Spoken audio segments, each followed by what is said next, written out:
जय हिंद साथियों, नमस्कार, आदाब, खुशामदीद। बोल की लब आजाद है तेरे। जैसा कि आपको ज्ञात है कि बहुआयामी दल के माध्यम से समाजवादी पार्टी के मुस्लिम विरोधी काले कुकर्मों पर एक पत्रिका का जल्द ही प्रकाशन किया जा रहा है। उस पत्रिका से रिलेटेड समाजवादी पार्टी प्रमुख अखिलेश यादव से संबंधित कुछ प्रश्न पूछते हुए झलकी बनाई गई है, जिस पर निवेदन करूंगा कि आप चिंतन मनन करें। साथियों, कहना चाहेंगे, जब अन्य प्रदेशों में ओबीसी मुसलमानों को आरक्षण दिया गया, समाजवादी पार्टी के सत्ता में सरकार रहते हुए भी अखिलेश यादव ने इस आरक्षण को लागू क्यों नहीं किया, इसका विरोध क्यों किया?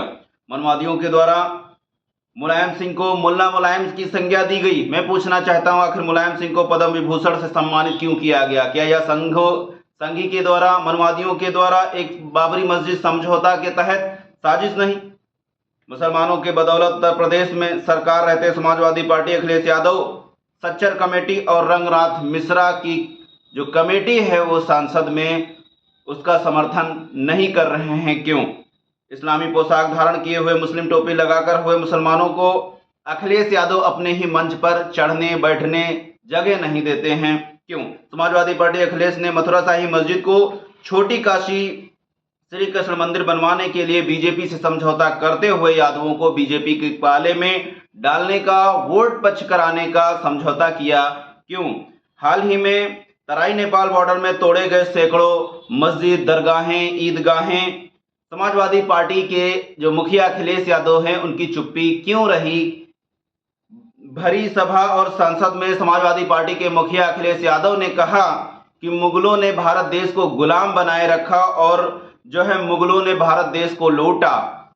क्या इस तरीके की बयानबाजी होनी चाहिए? क्या इसका कोई तथ्य सबूत है? आज मुगलों की भारत में देन है, मुगल भारत का प्लम्बर रहा है, भूल चुके हैं कि संस्कृति और सभ्यता मुगलों की देन है। लखनऊ ज्ञानेश्वर मिश्र ट्रस्ट जो कमेटी है उसमें एक बैठक होती है, उसमें कई बुद्धिजीवी, आईएएस, पीसीएस, पूर्व जज जो मुस्लिम समाज से थे, उन्होंने अपने हक अधिकार के प्रश्न किए। अखिलेश ने उनको अपमानित करने का काम किया, जो मीडिया में बात नहीं फैलने दी गई। क्या समाजवादी पार्टी मुसलमानों को राजनीति के लायक नहीं समझती? कभी कभी स्तर प्रचारक जो है, स्टार प्रचारक जो ए ग्रेड जो प्रचारक होते हैं, उसमें मुसलमानों को ना प्रचारक बनाया जाता है, ना आज तक उत्तर प्रदेश अध्यक्ष या राष्ट्रीय अध्यक्ष मनोनीत किया गया है। क्या समाजवादी पार्टी मुसलमान सिर्फ गुलामी करने के लिए रहेंगे? संभल संसद के पेट्रोल पंप बुलडोजर किया गया। एक ही साल में 4000 यूनिट से ज्यादा बिजली का बिल दे दिया गया, जो कि संभव ही नहीं है और लीगल भी नहीं है। शाही जामा मस्जिद कमेटी में मारे गए लगातार पुलिस के द्वारा मुस्लिम लड़के, जो हाल ही में घटना हुई, मस्जिद को पुरातत्व विभाग के सर्वे के द्वारा पुरातत्व विभाग में शामिल कर दिया गया। समाजवादी पार्टी का क्या योगदान रहा? क्यों चुप्पी रही? मनवादियों के द्वारा नौशाद अली, जिन पर हरकतुल जिहाद अल इस्लाम सदस्य होने का आरोप था, जिस पर आतंकी समूह का सदस्य होने का आरोप था, लखनऊ हाई कोर्ट ने सबूत न होने पर उनको बरी कर दिया। लेकिन सोचने वाली बात यह है, अखिलेश यादव समाजवादी पार्टी ने हाई कोर्ट और सुप्रीम कोर्ट में उनके खिलाफ अपील दायर की, उनको अंदर जेल भेजने के लिए। वर्तमान समय में सैकड़ों बुद्धिजीवी मुस्लिम लड़के ऑपरेशन लगड़ा के तहत उनके पैरों में गोली मारी गई या उनका इनकाउंटर कर दिया गया। आखिर ऐसे में समाजवादी के द्वारा जमानत को लेकर उनके लिए आवाज क्यों नहीं उठाई गई, जो जेलों में सड़ रहे हैं? मदरसा शिक्षक खालिद की 2013 में पुलिस हिरासत में मौत हो जाती है। बीजेपी के कहने पर 2007 में पुलिस के द्वारा फर्जी फंसाया गया था, जांच का विषय रहा, जबकि समाजवादी पार्टी के सहयोग से खालिद का इनकाउंटर कराया गया। क्यों? उत्तर प्रदेश के दादरी में गौ मांस के चलते मोहम्मद इखलाक की पीट कर हत्या कर दी गई। इस सम्मान पर मुनव्वर राणा ने अपना जो साहित्य का पुरस्कार था वो देश को लौटा दिया। हाल ही में अलीगढ़ में जो है वेद मांस का व्यापार करने पर, ले जाने पर हिंदुत्ववादी संगठनों के द्वारा पहले फिरौती की गई, फिर मॉब लिंचिंग करते हुए पिटाई की गई। अखिलेश यादव ना तो उनसे मिलने गए, ना तो अपनी चुप्पी सोधी, एक शब्द तक नहीं बोला। क्यों? उत्तर प्रदेश के आजमगढ़ उपचुनाव में उतारे गए एआईएमआईएम के प्रत्याशी शाह आलम को जीत जाने की खबर पर समाजवादी गुंडों के द्वारा भरी भरकम मारपीट, गुंडागर्दी की गई, यह आलम रहा।